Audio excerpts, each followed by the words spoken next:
नमस्कार दोस्तों, अपना प्रदेश परिवार की ओर से आप सभी को स्वाधीनता दिवस की हार्दिक शुभकामनाएं। यह स्वाधीनता दिवस आप सभी को आत्मनिर्भर बनाने में मदद करे। आप सभी आत्मनिर्भर होकर देश के विकास, देश की तरक्की में अपना योगदान निभाएं। तो चलिए आगे बढ़ते हैं और जानते हैं आज का अंक क्या है आज हमारे पास खास। समूचे देश में स्वतंत्रता दिवस की धूम, सोशल डिस्टेंसिंग के साथ समूचे देश में यह राष्ट्रीय पर्व मनाया गया। लोगों ने जगह जगह एक दूसरे को बधाइयां दी और मिठाइयां खिलाई। आइए देखते हैं हमारी यह खास रिपोर्ट। स्वतंत्रता दिवस समूचे देश में बड़े ही धूमधाम से उत्साहपूर्वक मनाया गया। कोविड-19 महामारी के चलते लोग सोशल डिस्टेंसिंग का पालन करते नजर आए। हालांकि स्कूल कॉलेज बंद होने के चलते नन्हे बच्चों, कॉलेज के छात्र छात्राओं का उत्साह भले ही दिखाई नहीं दिया, परंतु तमाम जगहों पर लोगों ने झंडा फहराकर एक दूसरे को स्वाधीनता दिवस की शुभकामनाएं दी। मुरादाबाद जनपद में नगर निगम में बड़े उत्साहपूर्वक यह पर्व मनाया गया। स्वतंत्रता दिवस की 74वीं वर्षगांठ पे बहुत बहुत शुभकामनाएं देता हूं। साथियों, जैसा कि आपको विदित ही है, इस समय कोविड महामारी देश में चल रही है। इस समय हम लोगों का और ज़्यादा रोल हो जाता है कि हम इकोनॉमी को आगे बढ़ाने में, लोगों को स्वरोजगार देने में अपना महत्व योगदान दें। आज़ादी के बीच हम आप लोगों के बीच में हैं। ये आज़ादी हमें कैसे मिली है, उन बुजुर्गों से पूछो जो कहा करते थे, जिनके नाम से सरदार भगत सिंह जैसे 23 साल की उम्र में तमाम फांसी के फंदे पर झूल गए और सजदे करता हुआ उनके लिए तिरंगा कहता है कि तिरंगा हवा में उड़ उड़कर यश वीरों का गाता था और वीर शहीदों की स्मृति में झूम झूम झुक जाता था। मुरादाबाद स्थित प्रथमा बैंक मुख्यालय समेत बैंक की तमाम शाखाओं में स्वतंत्रता दिवस धूमधाम से मनाया गया और लोगों ने एक दूसरे को बधाई दी। इसके साथ साथ कोविड-19 के चलते बचाव के उपाय अपनाने और एक दूसरे को सुरक्षित रहने पर जोर दिया। यहाँ कर्मचारियों ने देशभक्ति के गीत गाकर अपना जोश प्रकट किया। ऐसा महसूस हो रहा है कि आज हम स्वतंत्रता दिवस नहीं, कोरोना दिवस मना रहे हैं। एक दूसरी आज़ादी की आवश्यकता है और वो आज़ादी है कोरोना से, कोरोना के भय से आज़ादी। इसके लिए लगातार नगर निगम मुरादाबाद आप सभी के सहयोग से प्रयास करता रहा है। बहुत सारी हमारी उपलब्धियां हैं। ये मंच उपलब्धियों का गान करने का नहीं है। रफ्तार हमारी थोड़ा कम जरूर हुई है, लेकिन हम रुके नहीं हैं। मैं इस अवसर पर ये भी लोगों से अपील करूंगा कि सोशल डिस्टेंसिंग का पालन करें। जब भी घर से बाहर निकलना हो तो मास्क जरूर लगाएं और बार बार जब भी कहीं भी कोई भी सरफेस छूते हैं या कहीं भी जाते हैं तो लौट करके आने पे हाथ जरूर धुलें। अवैध शराब कारोबारियों पर शिकंजा कसने के लिए फिरोजाबाद पुलिस द्वारा जगह जगह छापेमारी की गई, जिसमें भारी मात्रा में हजारों लीटर अवैध शराब बरामद की गई है। आइए देखते हैं फिरोजाबाद से ब्रजेश सिंह राठौर की यह रिपोर्ट। पंजाब प्रांत में अवैध व जहरीली शराब पीने से हुई दर्दनाक मौतों के चलते प्रदेश सरकार द्वारा भी इस मामले पर सख्ती की जा रही है। इसी के अंतर्गत फिरोजाबाद पुलिस ने भी अवैध शराब के कारोबार पर छापा मारा। एसपी के निर्देश पर अवैध शराब की फैक्ट्री पर छापामारी की कार्रवाई की गई, जिसमें हजारों लीटर शराब सहित फर्जी रैपर, ढक्कन और शराब बनाने का सामान बरामद किया गया।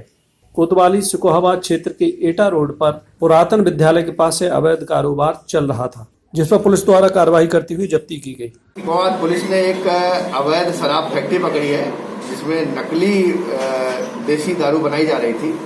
काफी भारी मात्रा में शराब बनाने की जो सामग्री होती है वो मिली है, उपकरण मिले हैं। मौके पे एक व्यक्ति गिरफ्तार हुआ है। उस जहाँ पे बनाया जा रहा था वो एक विवेक शास्त्री नामक व्यक्ति का घेर है, वो वहाँ पे नहीं मिला अभी। तो 3 व्यक्ति और हैं इसमें, जिनकी गिरफ्तारी का प्रयास किया जा रहा है। फिरोजाबाद से ब्रजेश राठौर की रिपोर्ट। बदायूं जनपद को विकास की कई परियोजनाओं की सौगात देने के लिए यहां की सांसद संघमित्रा मौर्य द्वारा कई परियोजनाओं का शिलान्यास किया गया। आइए देखते हैं कुलदीप सक्सेना की यह रिपोर्ट। बदायूं जनपद की तहसील बिसौली में अटल चौक और नवनिर्मित तहसील का शिलान्यास बदायूं सांसद संघमित्रा मौर्य ने किया। यहां आपको बता दें कि बिसौली की खंडर हो चुकी तहसील की स्थिति को देखते हुए शासन द्वारा एक नई तहसील का निर्माण किया गया था। आज उसी को लेकर सांसद संघमित्रा मौर्य शिलान्यास करने आई। इसी के साथ लाखों रुपए से बने ड्रीम प्रोजेक्ट जिसका नाम अटल चौक दिया गया है। अटल चौक पर 70 फीट की ऊंचाई पर राष्ट्रीय ध्वज लगाया गया। इस अवसर पर जिलाधिकारी कुमार प्रशांत समेत तमाम आला अधिकारी उपस्थित रहे। बदायूं से कुलदीप सक्सेना की रिपोर्ट। इस 74वें स्वतंत्रता दिवस पर अपने सभी शहरवासियों, प्रदेशवासियों एवं देशवासियों के लिए बहुत सारी हृदय से शुभकामनाएं देता हूं। सबसे पहले तो मैं सभी भारतवासियों को स्वतंत्रता दिवस की हार्दिक शुभकामनाएं देना चाहता हूं और आज हम सभी भारतवासियों को गर्व है कि हम सब 74वां स्वतंत्रता दिवस मना रहे हैं। स्वतंत्रता दिवस की 74वीं वर्षगांठ पर मैं प्रथमा यूपी ग्रामीण बैंक शाखा मोरा मुस्तकम की तरफ से अपने सभी सम्मानित ग्राहकों को बधाई देता हूं एवं शुभकामनाएं देता हूं। भारत के स्वाधीनता दिवस की 74वीं वर्षगांठ के शुभ अवसर पर मैं समस्त महानगर वासियों को, प्रदेशवासियों को, देशवासियों को इस स्वतंत्रता दिवस की हार्दिक शुभकामनाएं। आज मैं देश के उन वीर सपूतों को नमन करता हूँ, वंदन करता हूँ जिन्होंने भारत की आज़ादी के लिए अपने प्राणों की आहुति दी। स्वतंत्रता दिवस के अवसर पर मैं जनपद वासियों को अपनी हार्दिक शुभकामनाएं देता हूं और उम्मीद करता हूं कि स्वतंत्रता दिवस के दिन हमारे जनपद वासी ये संकल्प लेंगे कि हमारे जनपद से कोरोना संक्रमण को जड़ से समाप्त करेंगे। वासियों को और देशवासियों को 74वें स्वतंत्रता दिवस की बहुत बहुत हार्दिक शुभकामनाएं और बहुत बहुत बधाइयाँ। झांसी जनपद में अज्ञात वाहन की टक्कर से एक महिला समेत बाइक सवार 3 लोगों की बड़ी ही दर्दनाक दुखद मौत हो गई। इसके कारण समूचे क्षेत्र में सन्नाटा पसरा रहा। आइए देखते हैं मौट से विशाल सिंह की यह रिपोर्ट। झांसी जनपद के कोतवाली मौट क्षेत्र में नेशनल हाईवे 27 के ग्राम परगना बम्बा के पास बाइक पर महिला समेत 3 लोग सवार होकर मध्य प्रदेश के जनपद दतिया के एक गांव से रिश्तेदारी में झांसी की ओर आ रहे थे। तभी अज्ञात वाहन ने बाइक में टक्कर मार दी और मौके से फरार हो गया। टक्कर इतनी जोरदार थी कि बाइक पर सवार एक महिला और 2 पुरुष की घटनास्थल पर ही मौत हो गई, जिसकी सूचना कोतवाली मौट कोतवाल भीमसेन पौनिया को दी गई। खबर मिलते ही कोतवाल ने पुलिस बल के साथ मौके पर पहुंचकर तीनों बाइक सवारों को 102 एम्बुलेंस की मदद से सामुदायिक स्वास्थ्य केंद्र मौट में भर्ती कराया, जहां डॉक्टरों ने तीनों को मृत घोषित कर दिया। मौके से भाजपा गरोठा विधायक जवाहरलाल राजपूत ने अस्पताल पहुंचकर मृतकों के बारे में जानकारी ली। उन्होंने बताया कि झांसी एसएसपी से फोन कर अवगत कराया गया है कि 8 और सेमरी टोल प्लाजा पर चेकिंग कराई जाए, जिससे जानकारी मिल सके कि किस अज्ञात वाहन ने टक्कर मारी है। वहीं क्षेत्राधिकारी डॉक्टर प्रदीप कुमार सिंह ने घटनास्थल पर पहुंचकर घटना का जायजा लिया। मिली है कि जो झांसी कानपुर मार्ग है और परगना बम्बा के पास जो है वहाँ पर एक्सीडेंट हुआ है और जानकारी ये भी मिली कि अज्ञात कोई वाहन है और ये लोग मोटरसाइकिल से थे।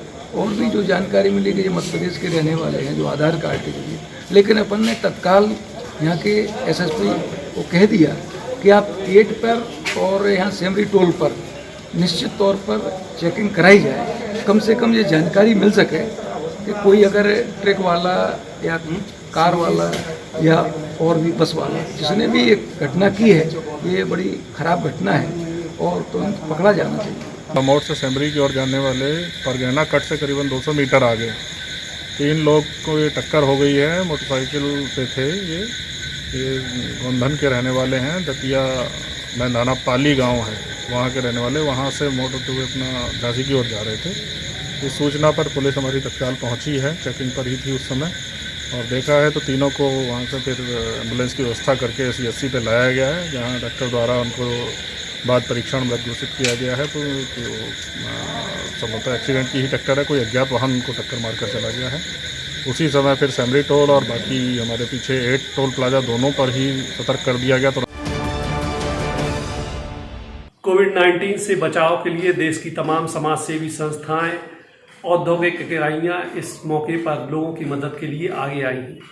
इन्हीं में से एक है झांसी स्थित हाइडेलबर्ग सीमेंट कंपनी, जो लोगों को खाद्य सामग्री वितरण के साथ साथ उन्हें तमाम सुविधाएं भी मुहैया करा रही है।